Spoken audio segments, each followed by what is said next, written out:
Welcome to McPlum, simple solutions served daily.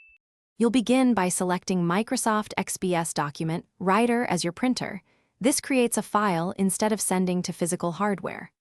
Open your document, then press Print or Ctrl+P to open the dialog. Once the print dialog appears, pick Microsoft XPS Document Writer from the list and click Print. You're starting the conversion process.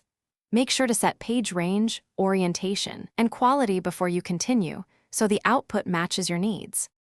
Now focus on output options so the XPS file looks right. You'll set page range, orientation, and paper size. Choose portrait or landscape depending on layout. Then open printer properties or preferences to adjust print quality and color options.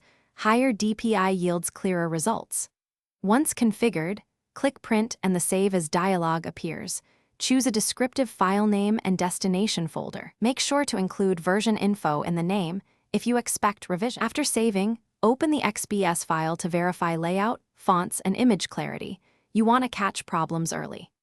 If pages are missing or text is truncated, return to the app's print settings and adjust margins, scaling, or page range, then resave. If Microsoft XPS Document Writer doesn't appear in the printer list, enable it in Windows Features or reinstall the XPS driver. This usually restores the virtual printer. One quick tip: confirm fonts are embedded to avoid substitutions on other systems. Thanks for watching. Stay juicy and subscribe.